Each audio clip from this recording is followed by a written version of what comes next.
এই হলো সেই বহু পুরনো সোফা। এখানে রয়েছে বিশাল বড় বিলিয়ার্ড টেবিল। খেয়ে বেশ ভালো লাগছে, কত পুরনো, বাট গ্লেজটা দেখতে পাচ্ছ, গ্লেজ কিন্তু এখনো সেই একই রকম রয়েছে। ঝাড়বাতিটা দেখো, অ্যামেজিং।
আজ থেকে প্রায় ১৩৬ বছর আগে ১৮৮৭ সালে মহারাজা নৃপেন্দ্র নারায়ণের তত্ত্বাবধানে পশ্চিমবঙ্গের উত্তর অংশে গড়ে ওঠে এক বিশাল রাজবাড়ি, যার নাম দেওয়া হয় ভিক্টর জুবিলি প্যালেস। পরবর্তীতে এই প্রাসাদ লোকমুখে কোচবিহার রাজবাড়ি হিসেবে পরিচিতি পায়। মহারাজা নৃপেন্দ্র নারায়ণ ছিলেন কোচ রাজবংশের শাসক। এই কোচ বংশ কোচবিহারে প্রায় ৫০০ বছর রাজত্ব করেছিলেন। আপনি জানলে অবাক হবেন, গোটা ভারতবর্ষ যখন ব্রিটিশদের অধীনে ছিল, তখন কোচবিহার একটি স্বাধীন রাজ্য ছিল। এই রাজবাড়িটির নকশা ভারতের অন্যান্য রাজবাড়ির থেকে আলাদা। মহারাজা নৃপেন্দ্র নারায়ণ ছিলেন পাশ্চাত্য শিল্পের অনুরাগী। এছাড়া ব্রিটিশদের সাথে তার সুসম্পর্ক থাকায় ইংল্যান্ডের বাকিংহাম প্যালেসের আদলে রাজবাড়িটি তিনি তৈরি করেছিলেন। দোতলা এই রাজবাড়িটি প্রায় ৫১,০০০ বর্গফিট এলাকা জুড়ে বিস্তৃত। বাড়িটির উচ্চতা প্রায় ৩৯৫ ফুট। এই রাজবাড়িতে যদি আপনি ঘুরতে আসতে চান, তাহলে নিউ কোচবিহার স্টেশন থেকে টোটো করে বা শিলিগুড়ি বাসস্ট্যান্ড থেকে মাত্র ২ মিনিট পায়ে হাঁটলেই চোখে পড়বে এই রাজবাড়ির সিংহদুয়ার। এই যে এদিকে রয়েছে টিকিট কাউন্টার। তো আমাদের ইন্ডিয়ান সিটিজেনের জন্য ২৫ টাকা পার হেড, আর ফরেনের জন্য কিন্তু ৩০০ টাকা। ঠিক আছে, তো চলো আগে টিকিটটা কেটে নিই। এদিকেও টিকিট কাউন্টার, আগে ওই পেছনের দিকটা ছিল, আর এখন এটা চেঞ্জ করে দিয়েছে। টিকিট ২৫ টাকা নিয়েছে। তো চলো এবার ভেতরে ঢোকা যাক। তো ফাইনালি আমি রাজবাড়ির ভেতরে ঢুকে গেছি। আর এই যে দেখতেই পাচ্ছ আমার পেছনে রাজবাড়ির, তো এটা হচ্ছে মহারাজা নৃপেন্দ্র নারায়ণের বাড়ি, মানে রাজবাড়ি, যিনি কোচবিহারের রাজা ছিলেন। তোমরা অনেকেই জানো, যারা নর্থ বেঙ্গলে থাকো তারা তো জানোই। তো চলো দেখা যাক, আরও তোমাদের সামনে গিয়ে পুরোটা। ভেতরে ঢুকেই মনটা একদম বলে না, দিল গার্ডেন গার্ডেন হো গায়া, তো সেরকমই ফিল হচ্ছে। এত সবুজ, মানে ঘাস, পুরো মনে হচ্ছে একেবারে সবুজ ঘাসের চাদর পাতা। ঠিক আছে, তো তোমরা দেখতেই পাচ্ছ কতটা জায়গা জুড়ে। আর এই রাজবাড়ির ব্যাক পোর্শনটা, ওদিকেও কিন্তু অনেক কিছু আছে, মানে গার্ডেন রয়েছে, আর এদিকে দেখো বসার সিট রয়েছে। ঠিক আছে, তো আজকে স্যাটারডে, সেই অনুযায়ী কিন্তু ভালোই ভিড় দেখতে পাচ্ছি। আর একটু বাদে, মানে যখন রোদটা পড়বে, বিকেল বিকেল হবে, তখন কিন্তু আরও সুন্দর লাগবে দেখতে। আর তখন ভিড়টা একটু বাড়ে অবশ্য, কিন্তু ওনারা বললো যে ৫টা পর্যন্ত খোলা থাকে। যাই হোক, চলো সামনে গিয়ে তোমাদের আরও দেখাই।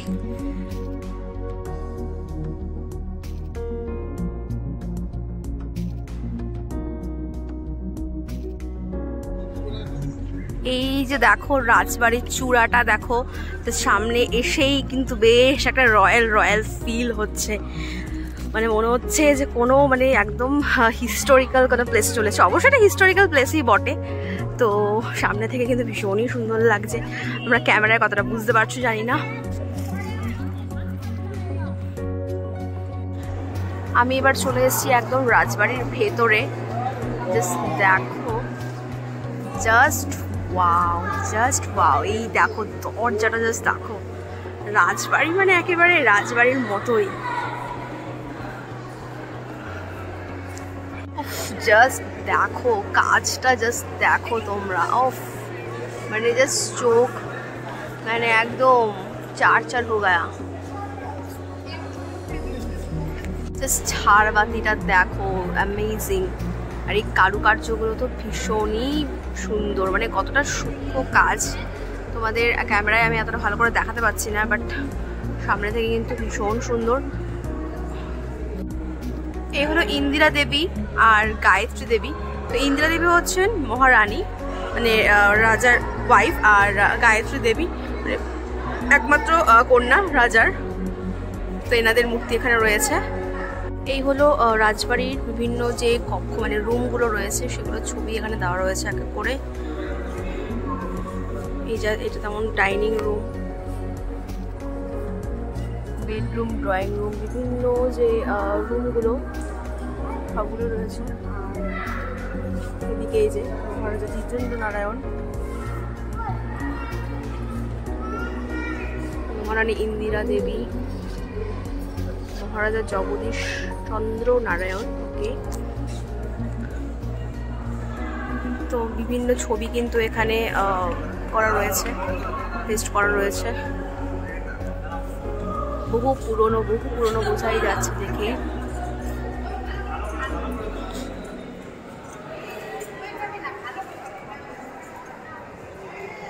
এই যে রয়েছে রাজ পরিবারের মোটর গাড়ি, কোচবিহার রাজবাড়ির যে কক্ষ মানে আবার একটা রুম এদিকে রয়েছে।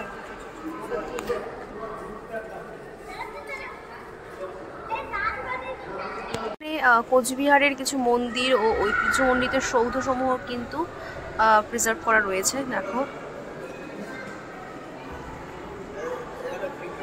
যেমন নীলকুঠি, তারপর ভিক্টোরিয়া কলেজ, জেনকিন্স স্কুল, তারপর দেবী বাড়ি, খাজাঞ্চি থানা, পাওয়ার হাউস, বিভিন্ন সৌধ রয়েছে। এই হলো এলিফ্যান্ট স্কাল মানে হাতির মাথা, দেখতেই পাচ্ছ বিশাল বড়। তো এটা এত বছর আগের, মানে এখনো যেটা জাস্ট রয়েছে সেটাই বিশাল বড় একটা ব্যাপার আর কি। এবার আমরা হচ্ছে এই কাঠের সিঁড়ি দিয়ে উঠে যাব সেকেন্ড ফ্লোরে, ঠিক আছে। এখানে দেখো লেখাই রয়েছে দুর্বল কাঠের সিঁড়িতে 25 জনের বেশি ওঠা নিষেধ। মানে সিঁড়িগুলো যেহেতু বহু পুরনো সেজন্য খুব একটা স্ট্রং আর নেই। সেকেন্ড ফ্লোর থেকে জাস্ট ভিউটা দেখো, ও মাই গড, দুর্ধর্ষ লাগছে দেখতে। উফ, রোদটা রয়েছে তার মধ্যে আরো ভীষণ সুন্দর লাগছে, ভীষণ জাস্ট অসাধারণ। এবার আমরা যাব 7 নম্বর গ্যালারিতে। তো চলো দেখা যাক কি কি রয়েছে। এই হলো সেই বহু পুরনো সোফা, রাজবাড়ির সোফা।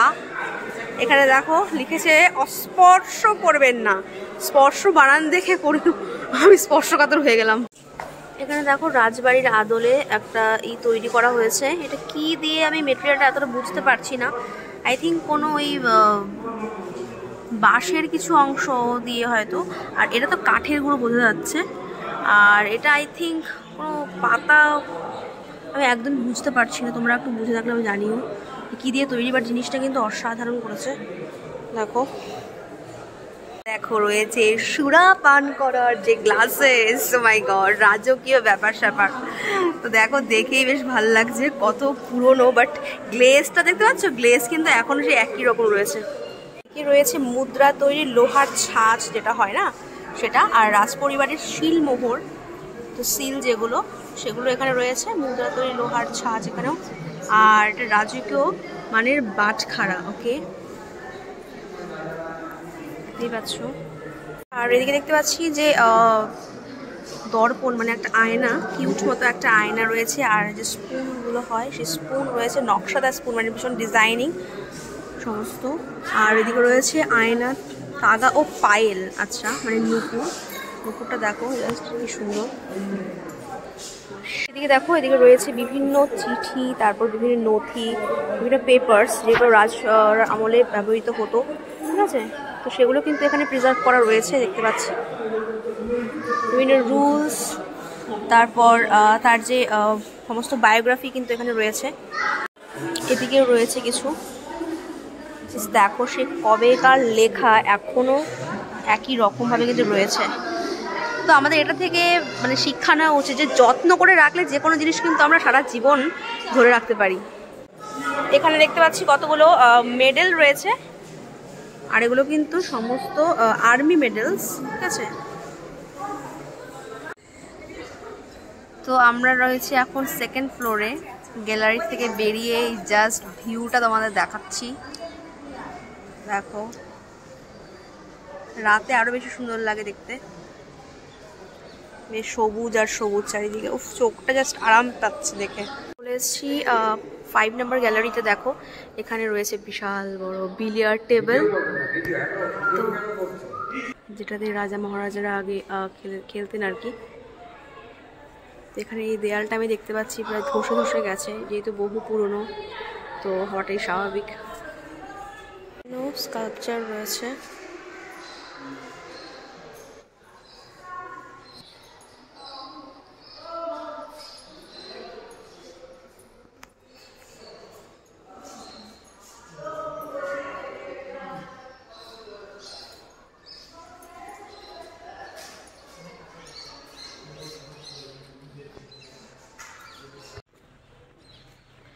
এটা হলো রাজবাড়ির ব্যাক পোর্শন।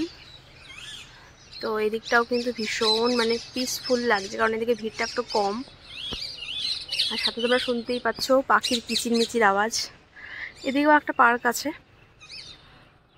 তো একদম এত জঙ্গলে ভরে গেছে এতটা বোঝা যাচ্ছে না। তো আমার সমস্তটা ঘোরা হয়ে গেছে। এবার আমি গেছিলাম হচ্ছে টয়লেটে। এবার টয়লেটের কথা শোনো। টয়লেট রয়েছে একটা জেন্টস একটা লেডিস। তো লেডিসের মানে কোনো দরজা নেই, পুরো দরজা ভেঙে গেছে, আর জেন্টসেরও ভীষণ বাজে অবস্থা। বিকজ আমি মানে লেডিসে ঢুকতে পারিনি, সেজন্য জেন্টসেই আমাকে জেন্টস টয়লেট ইউজ করতে হলো। তো এটা একটা ভীষণ মানে খুব খারাপ লাগলো, ভীষণ ডিসঅ্যাপয়েন্ট হলাম, কারণ এত একটা হেরিটেজ, ঠিক আছে, রাজবাড়ি যাকে বলে, তো সেখানে হচ্ছে ওরা টাকা নিচ্ছে, সমস্ত কিছু নিচ্ছে, বাট মেনটেনেন্স এত বাজে, তো সেটাই কিন্তু খুব খারাপ লাগলো আমার। তো বন্ধুরা, আজকে আমার ভিডিওটা কেমন লাগলো অবশ্যই কমেন্ট সেকশনে জানাতে ভুলো না। আর যারা আমার চ্যানেলে এখনো সাবস্ক্রাইব করোনি তারা কিন্তু অবশ্যই সাবস্ক্রাইব করে পাশে থেকো, আর বেল আইকনটা ক্লিক করতে ভুলো না। তো কোচবিহারের আরেকটি ব্লগ কিন্তু আসছে খুব শিগগির। তো ততক্ষণের জন্য তোমরা ভালো থেকো, সুস্থ থেকো, দেখা হচ্ছে নেক্সট ব্লগে। টাটা।